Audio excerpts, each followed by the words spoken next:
Chapter 11. The Pact of Silence. The return of the Apollo 11 astronauts was celebrated as a global triumph. But behind the fixed smiles and official embraces, a silence heavier than the vacuum of space had settled over them. During the 21 days of quarantine imposed on the three American heroes, more than a form of medical isolation, it was a form of psychological conditioning that was taking place.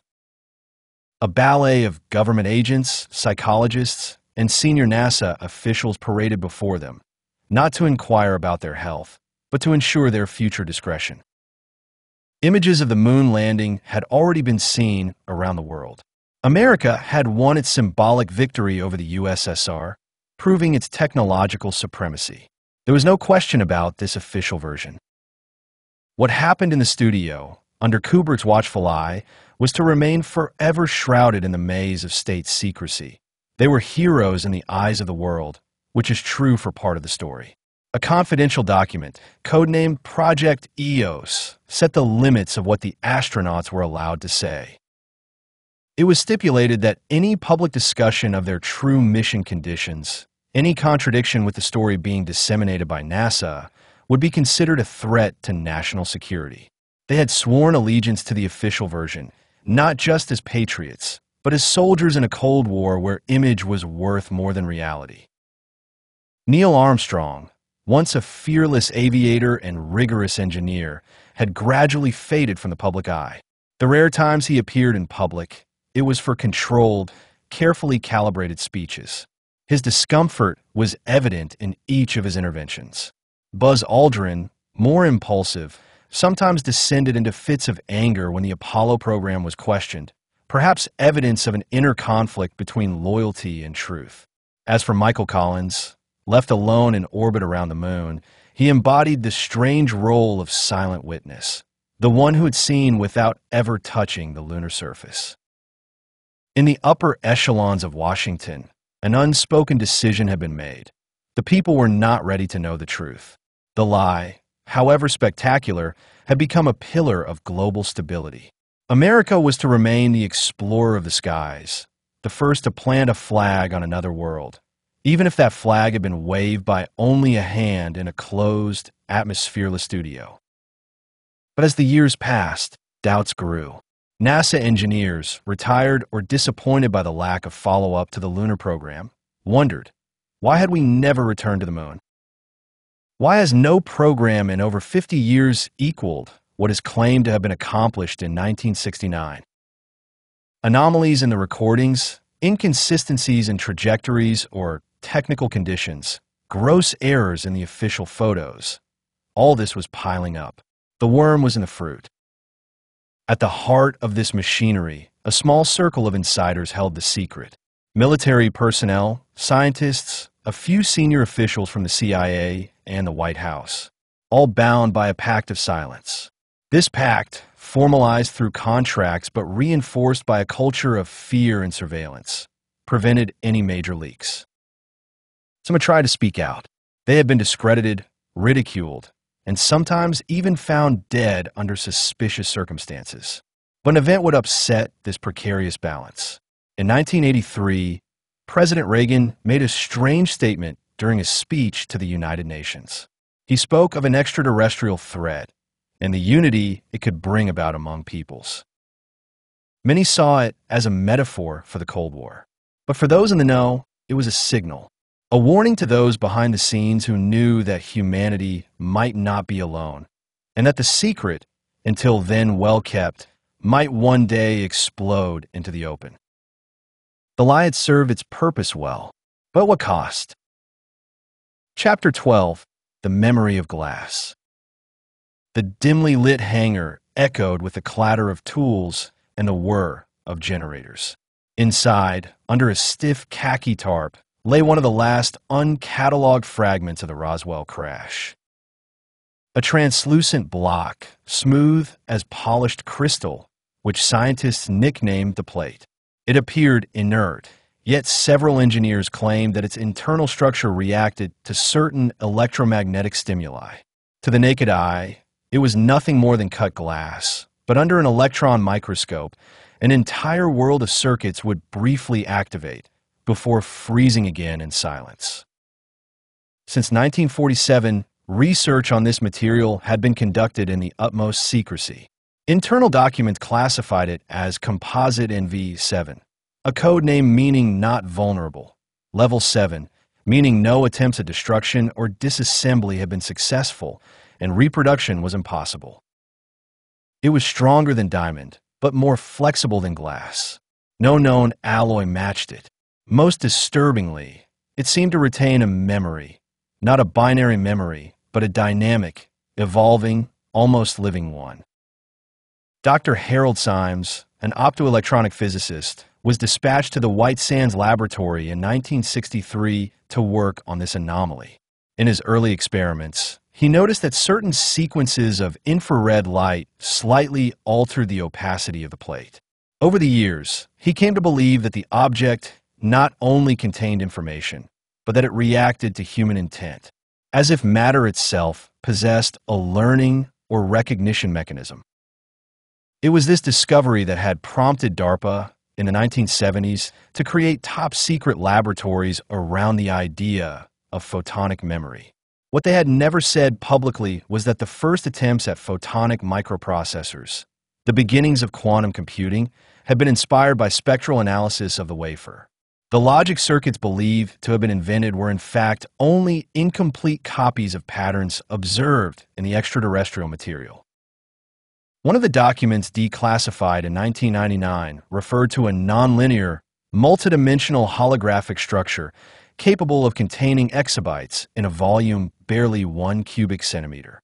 The military, aware of the magnitude of the discovery, had decided to disseminate only the simplest idea, the transistor.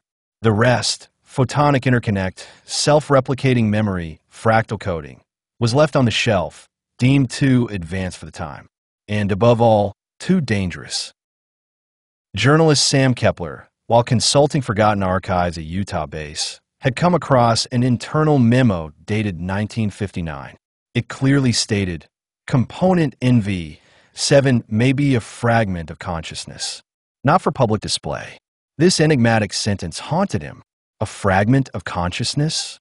A partial intelligence? An interface? The idea took root. What if this plate wasn't just a processor, but a piece of a larger AI, a detached memory, lost on impact? Everything took on a new meaning. HAL 9000, in Kubrick's film, was perhaps not a futuristic anticipation, but a coded representation of forbidden knowledge. In a rare interview, Kubrick said, "Artificial intelligence is already among us, but we don't yet know how to recognize it." Few had grasped the message. Kepler, poring over the plate's diagrams and the first attempts at reading it, understood that we had done much more than discover a simple object.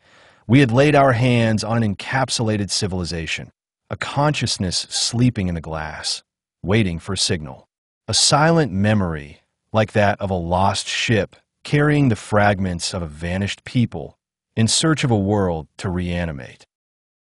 But what we have activated, have we even begun to understand it? Chapter 13, The Pact of Silence. History sometimes hangs by a thread. In 1947, that thread was called Roswell. What the first teams discovered in the New Mexico desert couldn't be understood with the tools of their time. Black plates, streaked with geometric patterns that appeared to be circuits. A material as hard as diamond, but of unknown origin. No body, no cockpit, no visible engine. Just a shape, a silent machine, fractured but intact in its internal logic. A faceless AI. But it wasn't the discovery itself that would change the world. It was what followed. For what the military quickly realized was that they weren't ready. Not technically, psychologically, or diplomatically. What Roswell revealed was a brutal truth. Man was not alone, and worse, he was not the most advanced. A cosmic slap in the face. The first instinct was secrecy. Barriers were erected, contradictory communiques were sent. First a saucer, then a weather balloon. Witnesses were buried under threats and oaths. But the most important thing remained to be done, to understand. The American government set up, as early as 1948, a top-secret program to analyze the debris. This program, whose names changed over the decades, Majestic 12, Moondust, Aquarius, Snowbird, had a single objective: to reverse the technology. This is where the Pact of Silence began. This pact wasn't written on paper. It was passed around in windowless rooms between men in gray suits and U.S. Air Force generals. It said, "We found something. It could turn our world upside down. But no one must know. Not yet."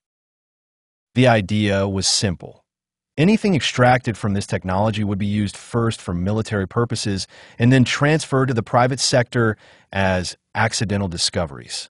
The transistor, officially born in 1947 at Bell Labs, is the first example, but it was only the beginning. For behind the transistor's apparent simplicity lay something else: pre-existing binary logic, circuits etched into the glass with a precision impossible to reproduce. This was not a human invention. It was a translation, a gift that man did not understand, but which he would make his own. In exchange for silence, some scientists received meteoric promotions, unlimited funding, and laboratories beyond any control. Custom-built companies were created, serving as fronts for secret programs. IBM, Fairchild, RCA, Texas Instruments, some of them became giants. The military provided technical elements. Engineers, without asking too many questions, exploited them. No one had an overview, and that was by design. But the pact did not stop at the military or technological sphere. It extended to the media, universities, and even astronauts themselves. When the race to the moon was in full swing in 1969, it was decided that American superiority must be visible, indisputable.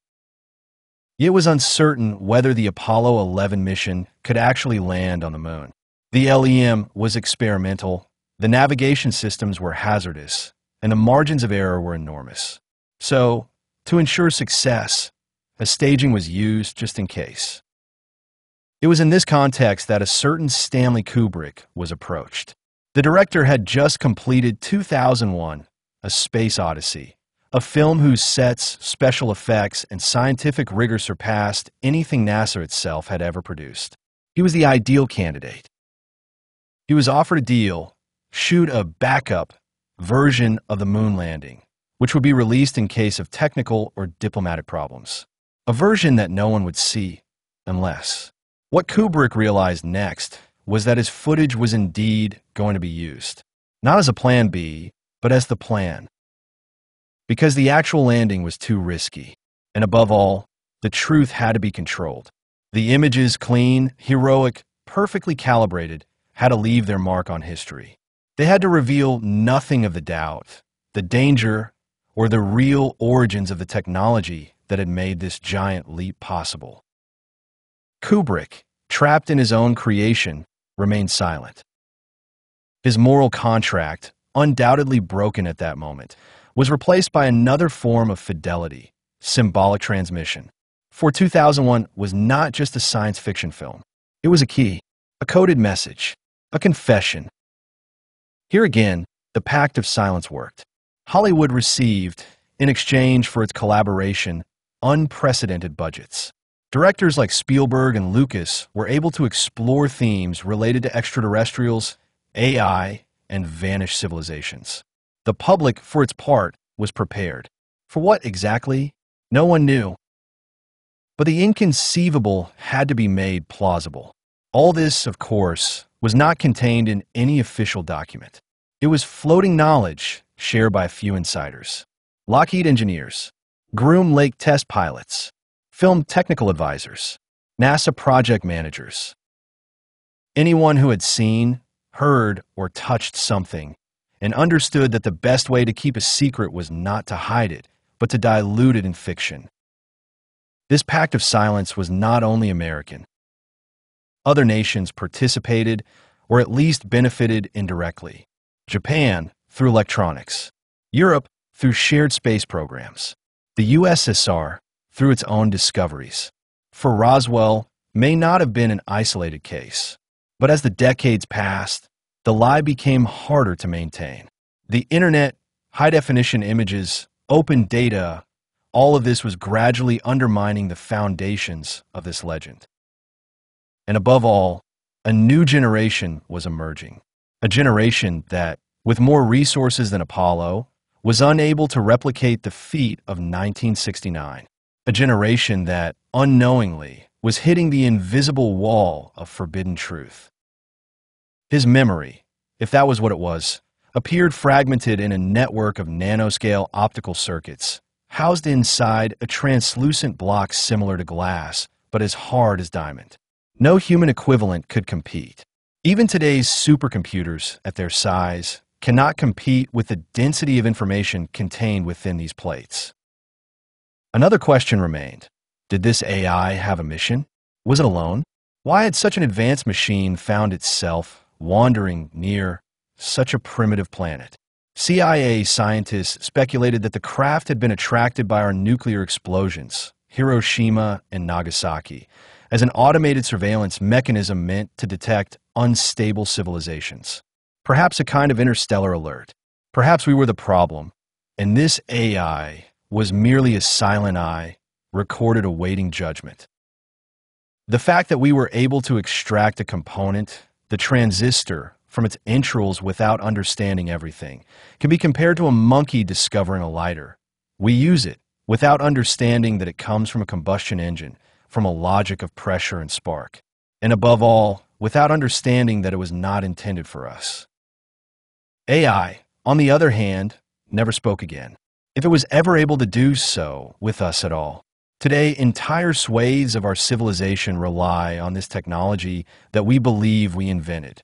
The computer, artificial intelligence, machine learning, everything seems to stem from a brutal rupture that occurred after 1947. A coincidence too perfect not to arouse suspicion. What if AI is just the first stage of a much larger rocket of truth? What if other, more discreet, more advanced probes continue to observe without making themselves known? What if somewhere a signal was still waiting to be returned from a mission report never delivered? The AI that fell from the sky has not revealed all its secrets. But she changed the world. A small group was tasked with isolating him in an armored cell at Wright-Patterson Air Force Base. They fed it periodically. They observed. Some reported strange temperature changes, slight fluctuating magnetic fields. Then nothing.